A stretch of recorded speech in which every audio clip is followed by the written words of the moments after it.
You're listening to PetLifeRadio.com.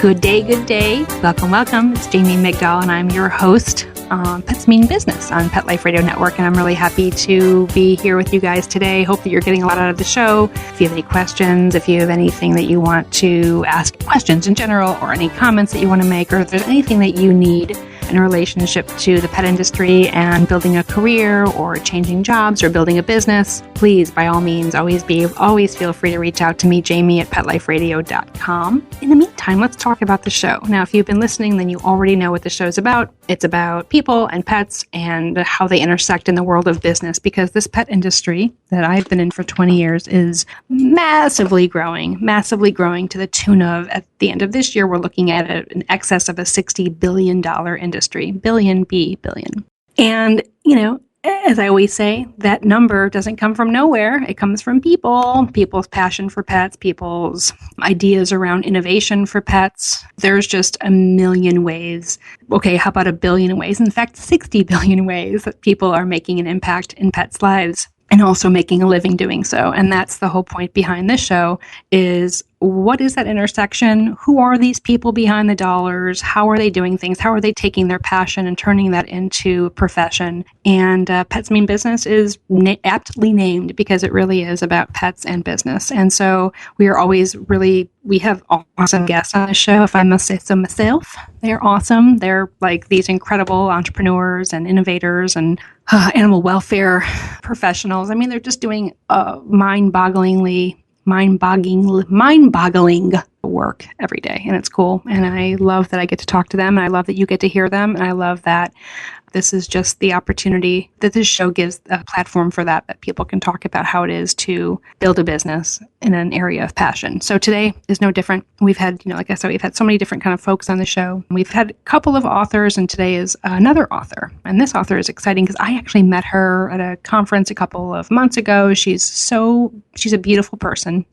Really, she's a beautiful person. There's people who are very pretty on the outside, and then you realize that their beauty isn't just because of how pretty they are, but also because they are just so shining and glowing and authentic on the inside. And I would say that Jessica, my guest today, is that person. So let's talk about my guest, and then after I talk about her, we'll take a break, and then we'll introduce her, and we'll start our conversation. So my guest today is Jessica Vogelsang. She is a veterinarian, and she is a certified veterinary journalist as well, and she also is a practicing small animal veterinarian. What makes Jessica cool is she's also a certified pet loss bereavement counselor, and then through her company, which is called Pause into Grace, she supports families and pets throughout all aspects of the end-of-life process, meaning the euthanasia process. If you've ever had a dog or a pet that you've had to make that decision around, you know how important it is to feel supported by your veterinary professional and that community as you go through that very heart-wrenching process. And so Jessica, Dr. Vogelsang's entire business is around supporting people in that moment. She also has an incredible website called Paw Curious, and Paw Curious is a place where you can go to get some accessible, very trustworthy information. And she gives that information, so she disseminates that information to pet lovers as well as the veterinary community and other pet industry communities. So she's touching kind of all aspects of the pet industry, which is, I think, what I really am drawn to her, because I like that she's just not in the veterinary space, but she also finds a way to bridge, the vet stuff right with the pet people stuff, and just makes it all, again, very accessible. So she just wrote her first book. Her debut memoir is called All Dogs Go to Kevin. All Dogs Go to Kevin. It was published in July of this year, 2015, and it's gotten incredible reviews, and I'm thrilled to have her on Pets Mean Business. So after the break, we'll bring Jessica on, and you'll see what I mean when I say that this person is incredible. So on that note, go pet your dog, or enter something into QuickBooks, or maybe the combination of both, because, Pets Mean Business. We'll take a break. We'll be right back.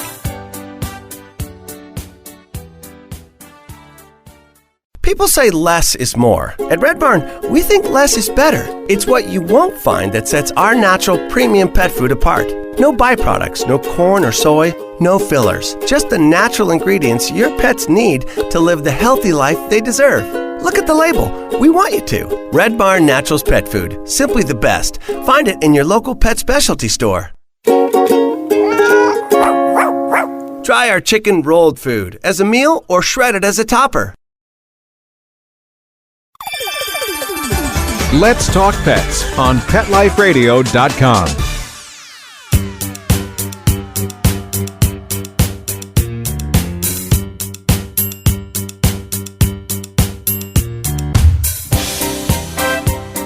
Hey guys, welcome back from the break. As I said at the introduction, we have a wonderful and a very talented and beautiful person with us today at Pets Mean Business. I'd like to introduce officially and welcome Dr. Jessica Vogelsang. Hi, Jessica.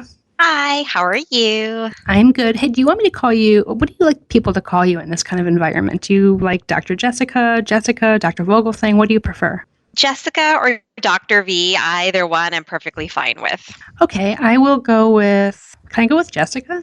Sure. I'm gonna go Jessica. Just because we're hanging out and talking. I think I'll go Jessica. I may throw a Dr. V in there. I might throw a Dr. V in there at some point, but we'll start out with the intention of Jessica. When I introduced you, there's so many things to talk about as it relates to you and your career and your perspective and approach around the work you do with people and pets in the veterinary community and the industry at large. There's just a lot of interplay and a lot of things going on. You've got a number of business endeavors. You have Paw Curious, you have your in-home euthanasia business, and you have, of course, now All Dogs Go to Kevin, the book. So, and I'm sure there are many other things as well. I know that you're a very dynamic and complex person. And I believe that you're also... That's what my husband says.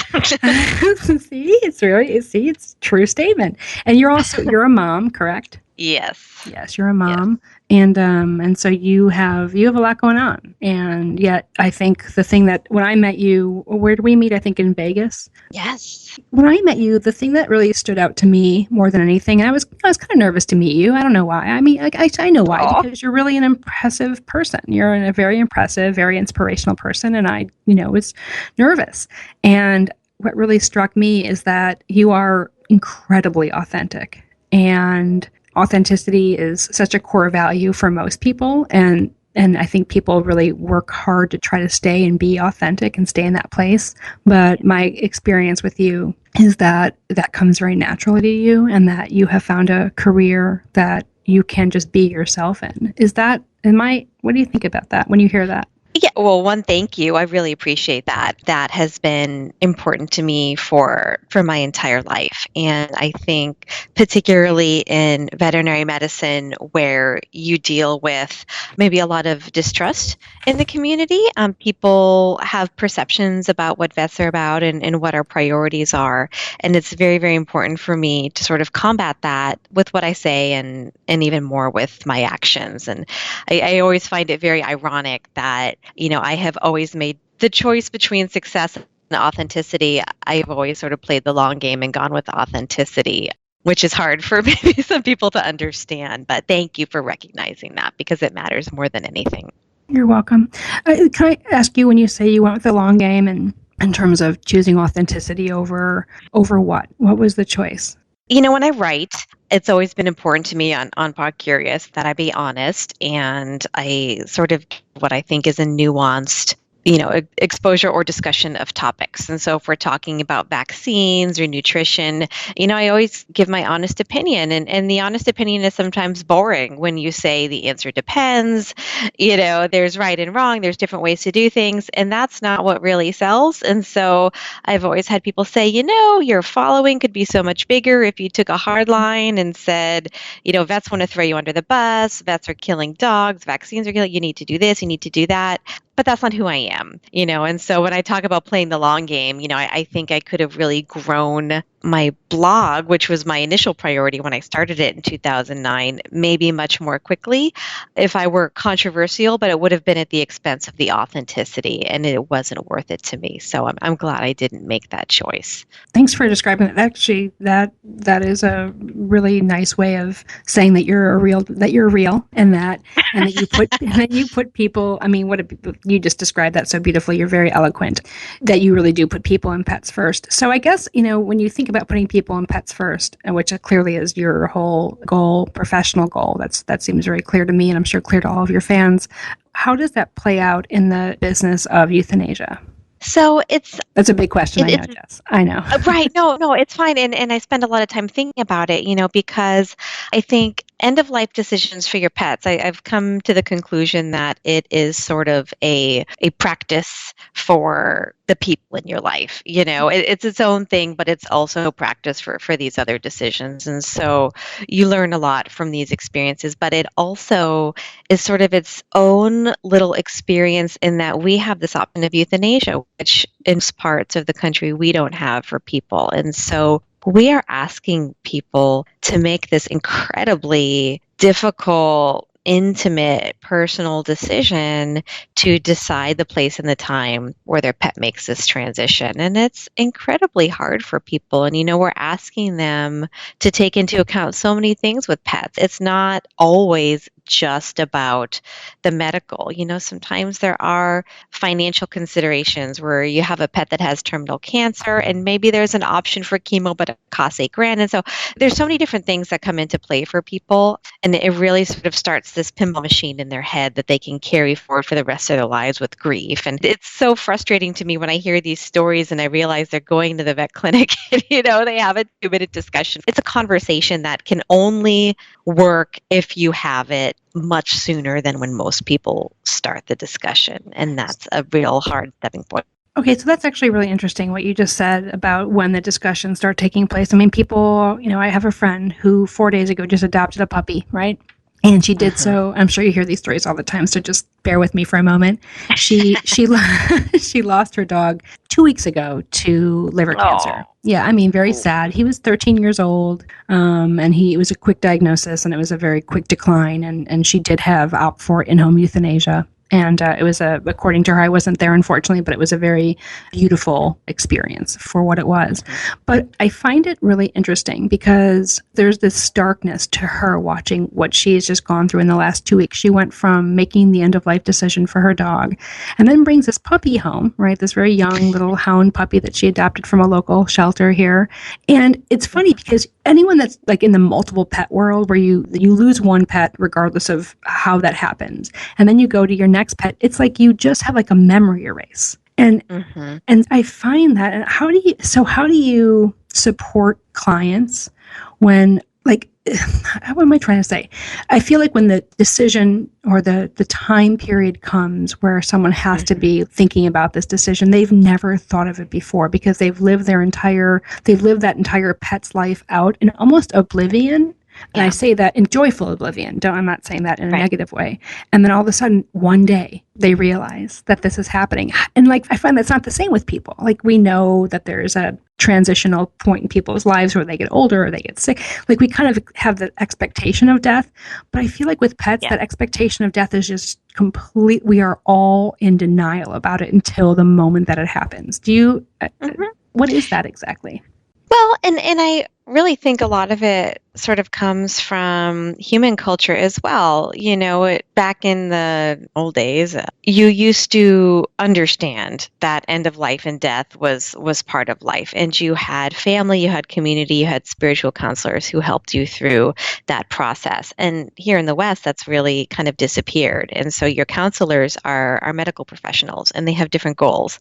Their goal is to stop death. And so it's always kind of like a surprise for people, and we're trying to get back to this understanding and discussion in the human world with hospice, but even that's still kind of baby steps. And the veterinary world, it barely exists at all. And so what happens for people when they get this terminal diagnosis is the only person they know how to talk to for advice is their veterinarian. And it's the same thing where the vet doesn't want to offend them by saying, oh, we're going to give up, and there's nothing we can do. And so they keep trying things and keep offering things, even when they know that there's probably, very little chance of a positive outcome. And for those people who are in this position where they're saying, well, I kind of just would like to go into hospice care, they don't even know that that's an option. They don't know who to talk to. It's kind of the options are either you treat your pet or you go home and leave them to die on their own. And so very lonely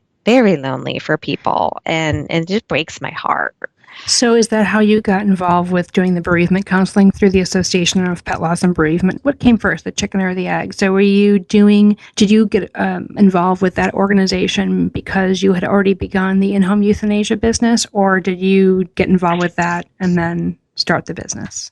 Yeah. So I did emergency medicine for a while, and it was just trauma for people. And when I sort of serendipitously started working on in-home euthanasia with a colleague of mine, when she came to my house to euthanize my dog Kikoa, and I just I didn't know how to talk to my kids. And I'd been doing this, for a living as a vet for, 8 years, and I still didn't know what to say. And I was like, at some point, I should probably figure this out. So that's when I joined the APLB and got the pet loss course and kind of went through it, because I didn't even know, what do we say when people come to us and they ask us for advice? What do I tell my kids? And we're like, I don't know, whatever you feel's right. And they're like, well, I don't know what's right. That's why I'm asking you. And it's sort of this circular discussion that goes on in vet clinics around the country. So now I know what to say. Now I have an answer. And people are just thirsty for that. They are desperate for a little bit of help and guidance. And so I feel it's very important to be able to offer that. So through the APLB, am I saying that right? APLB? So yes, and there's different organizations out there. The Association for Pet Loss and Bereavement was started by Dr. Wallace Seif, who is I believe a psychologist who has experience in bereavement, which he's extrapolated to the pet experience. And then I'm also a member of the International Association for Animal Hospice and Palliative Care, which, they realized after they came up with the name that it is a bit of a mouthful. It's not a good acronym, but, they're stuck with it now. And that is a group of veterinarians who do in-home hospice. And there's a real disconnect that they're trying to match between human counselors and veterinarians, and trying to help each side understand where the other one's coming from. And it's a slow process, but we're getting there. So are you familiar then? So what I'm hearing you say then is that there is a need in the veterinary community in practice to have this kind of social work component to the work that you guys do. And I want to talk about that more. Let's take a break and then we'll come back and talk about that. And I want to pick your brain on something and just get deeper involved in this conversation, because it's sad, but it's amazing. And you're such a good person to be talking to. And I love this conversation. So, which I'm not surprised. So Jessica, hold on for 1 second. We're going to take a break. You guys will be right back with this wonderful Dr. V. Talk to you soon.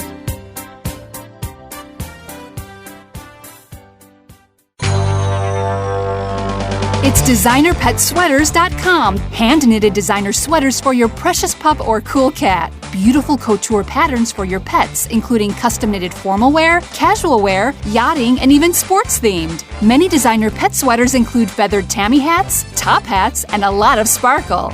Each sweater includes leg loops, front paw sleeves, and leash opening. Visit designerpetsweaters.com to order your four-legged fashions today. Your pets will stay warm for the winter and be runway ready. Large or small, we fit them all. designerpetsweaters.com.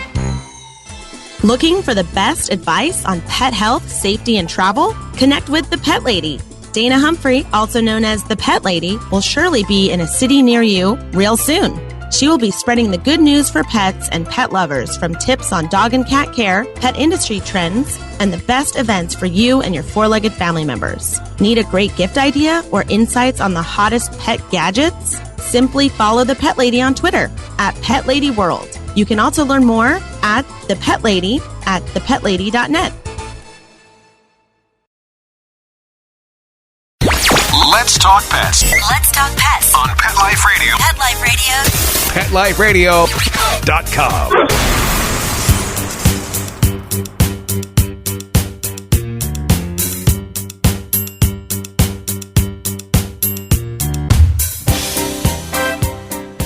Okay, guys, we're back. I'm here with Dr. Jessica Vogelsang, otherwise known as Dr. V, or as I'm calling her today, Jessica. And if you've been listening, then you know that we're talking about some really intense stuff today. We're talking about the business of death. This is a funny thing to say that out loud, and I don't think that was at all the intention of this episode. I just made that statement just now, but, because this is Pets Mean Business, and we're talking about, the industry at large and the different facets of the industry and how people make a living in the industry, this is a big part of it. This is a big part of of it is, all dogs die. And there is a business attached to that, and that what Dr. Vogelsang has put together and what she's talking about, and beautifully, is that if you're going to have that business, then do it the best you can, because that's the moment in people's lives that they'll remember the rest of their life. And to impact that moment in the most meaningful, positive, and most educated way is what I think you are. That's what your motivation, that's your focus, and it's really what you're striving to do, and you're doing it well.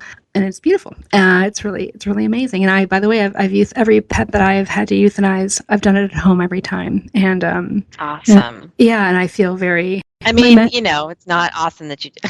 No, you see, that's a funny thing. It is awesome, right? I totally get why you said awesome. It's funny because I saw that you just did that. You're like, wait, I don't mean that your dog died. That was awesome. Of course, it's not awesome that my dog died. I mean, of course not. I know what you're saying, but it's funny because we do have to be careful when we talk about this stuff. But it is awesome, and I was lucky. I had, in-home euthanasia is a fairly new phenomenon, as you very well know. It's silly I'm even saying that to you because you're right there. But my mentor is a veterinarian, and so she's been my mentor for 21 years. And so I was very lucky to have access to her, 20 years ago when this was not something people did. It was not commonplace. So I'm very, very familiar with and don't know any other way of being with my pet at the end of their life. So I love that this is now something that is more commonplace. So we were talking before we went to break about kind of the marriage between veterinary medicine and social work. And you were talking about that you're seeing that kind of come together around loss. What do you know about veterinary social work in general? I know that one of the veterinary schools, I believe, is kind of started a program in that very, very recently in conjunction with the vet school. And I think that's a great idea.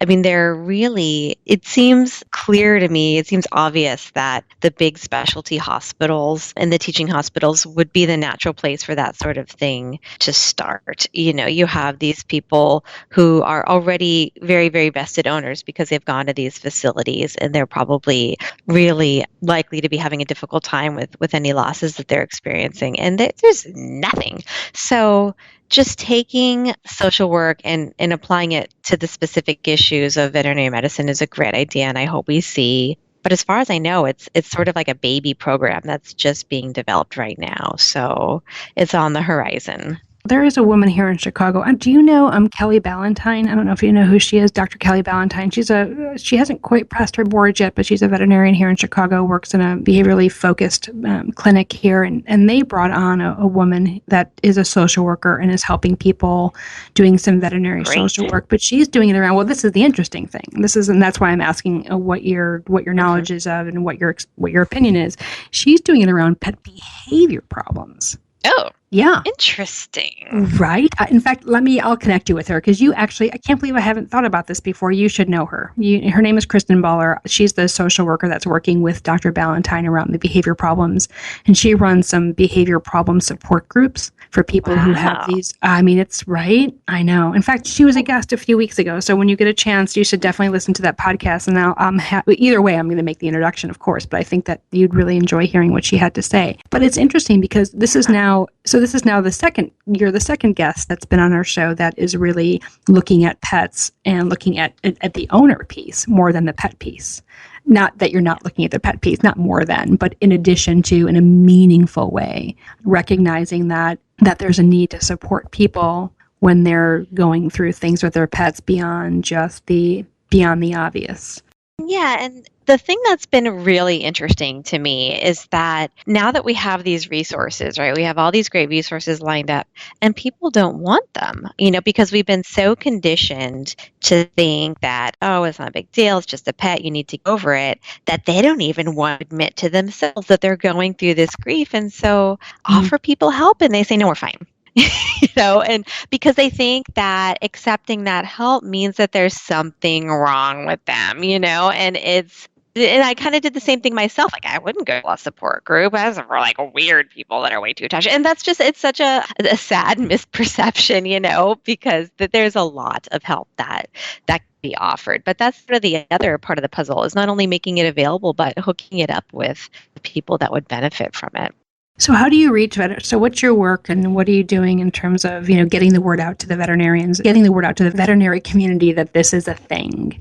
How do you do that? It's hard because we need to educate veterinarians who are primary source of referrals that the service exists and it's different from what they do in the clinic. Because a lot of vets will say, yeah, we offer hospice. And by that, they just mean we give some pain meds to the pet, which may or may not be adequate. It's extremely time and labor intensive to do a hospice program. And it's a medical and sort of a emotional, spiritual aspect. And so we'll do the first part with varying degrees of success and very few touch on the second part at all because I don't have time. So it's really a matter of just getting out in front of other veterinarians and letting them know that the service even exists so that they'll keep it in mind because they know when they run into those clients who just really, need a lot of guidance that they may or may not have the time or knowledge to handle to feel comfortable handing them off to us and knowing that they're in good hands and that we can manage it well. So I would say our referrals from clients are kind of 50-50 from the clients themselves or the veterinarians. And so it would be nice for more vets to kind of know that what we do is so much more than just the in-home euthanasia, which is also a great experience. But the hospice is a much more involved process. Such cool stuff. I mean, you're really doing amazing stuff. So here's the question. When you're at a cocktail party and no one knows anything about you and you're just, you're at a completely different, very unique setting and you're being a veterinarian has zero to do with why you're there.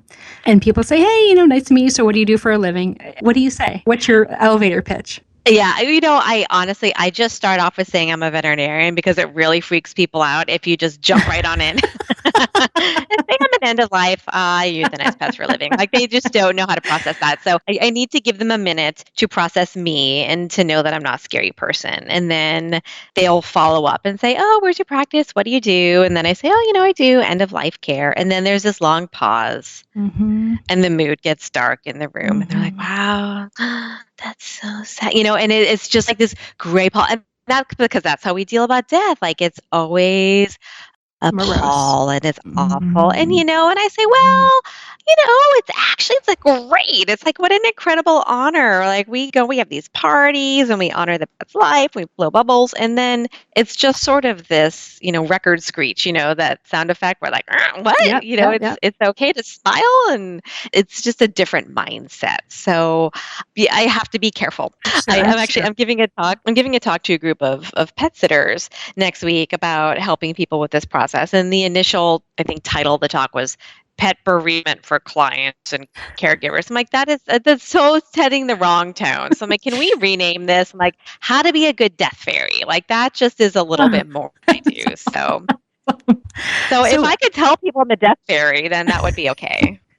I just got this image in my head of your cape with the DF on it. Like a black cape. So let me ask you. Yeah, exactly.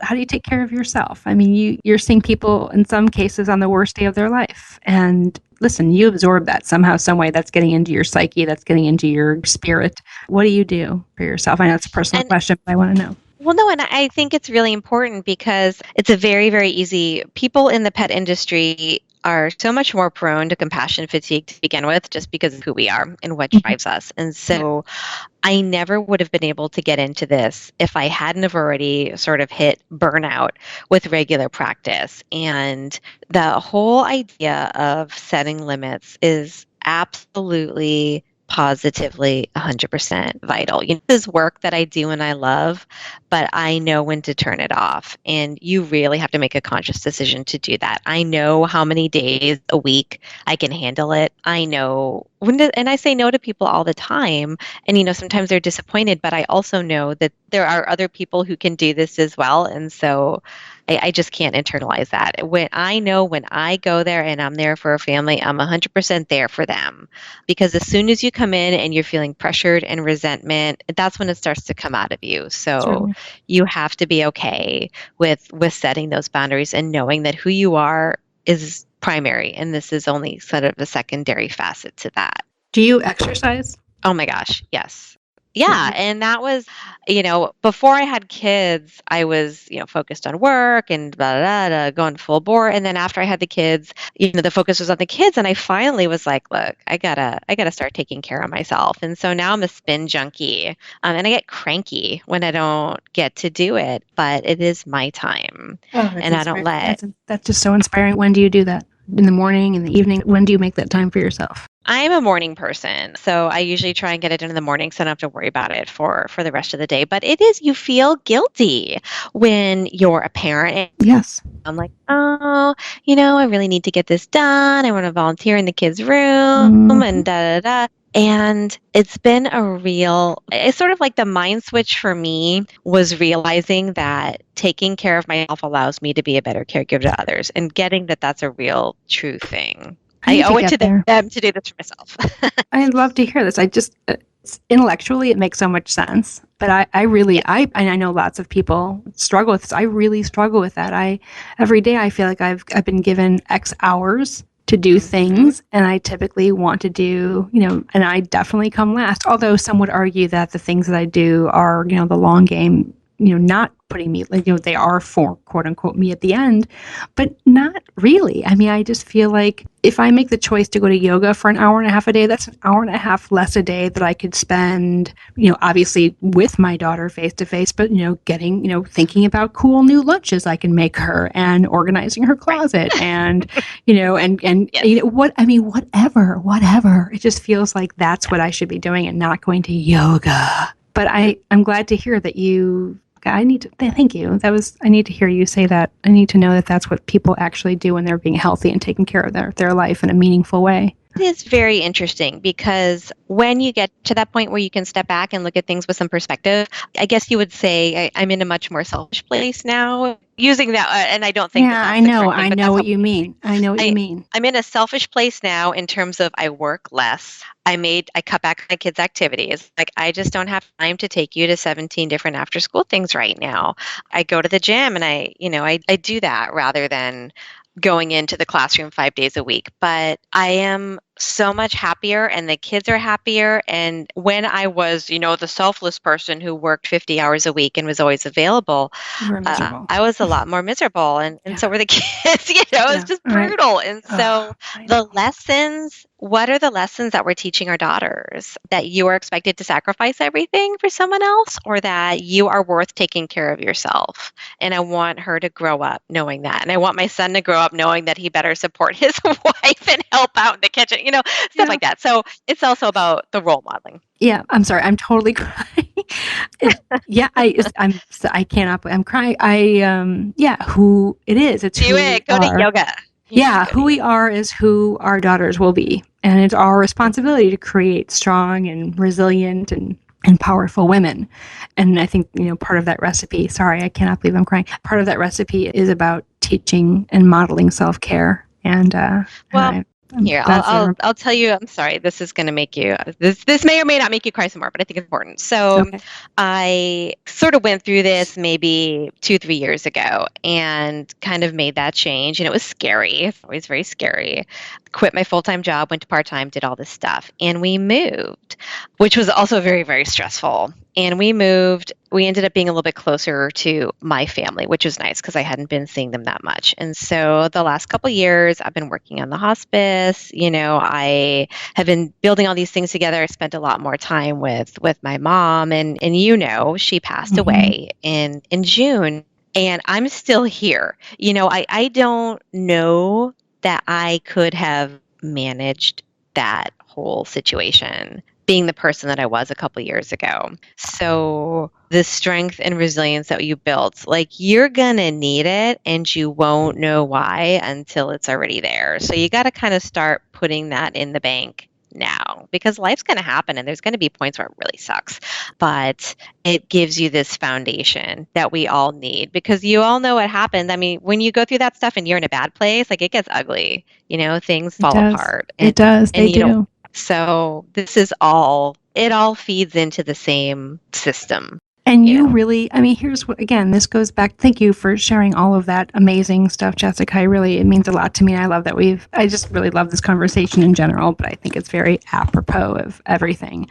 And I find, again, this is that circling back and kind of a summation on who you are as it relates to this particular conversation, but I think in general, this authenticity piece that I keep seeing in you and, that I keep hearing you, that keeps resonating around you. And this self-care piece is exactly in line with, it's in such strong alignment with what you are doing for your clients and what you are teaching pet sitters and other veterinarians. It's all really about it's all about care, and it's all about self-care, and it's all about awareness. And you're living it every day, and you're demonstrating it, and you're modeling it, and you're just a really powerful, beautiful person.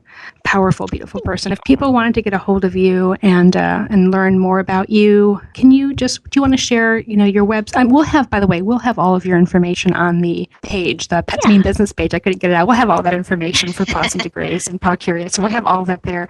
But would you mind just giving out your email address right now? Yeah. So my email address is drv@pawcurious.com. Okay, and that's the best place to reach you. Okay, so your other websites are, of course, pawcurious.com. And then for the book, how would people find the book, which we didn't get a chance to talk about, but that's okay. That's okay. My book is called All Dogs Go to Kevin, and it's available Amazon, Barnes & Noble, everywhere. And you can read more about that at drjessicavogelsang.com. Wonderful. Okay. And then, of course, there's all the social media places to find you, both on my website and also on your website. And certainly easy to find. Yeah, you're easy to find. You actually are pretty easy to find. Because you know why? You make yourself available. And that's really clear. Jessica, thank you so much for spending this time with me and sharing your stories and teaching me and teaching, hopefully everyone who's listening is hearing your message. And it's just, it's been a really great show. I've really enjoyed this time with you. I'm not surprised by that at all. And I think that you're great. And I'm so glad that I'm so glad I know you. I'm so glad that the industry has you. I'm so glad that you are doing what you're doing and that you're so secure in it and that you're doing it so brilliantly. So thank you so much, Jessica. Thank you. You're so welcome. All right, guys. So thanks for joining Jessica and I talking about, death, spin class, kids. We did a whole bunch of cool stuff. So, that's just what happens when a good person opens themselves up. You get lots of good stuff that comes from it. So, all right, guys, this is Jamie Migdal. I'm your host on Pets Mean Business on Pet Life Radio Network. We will see you next week. Have a good one, everybody. Go pet your dogs. Let's Talk Pets, every week on demand, only on PetLifeRadio.com.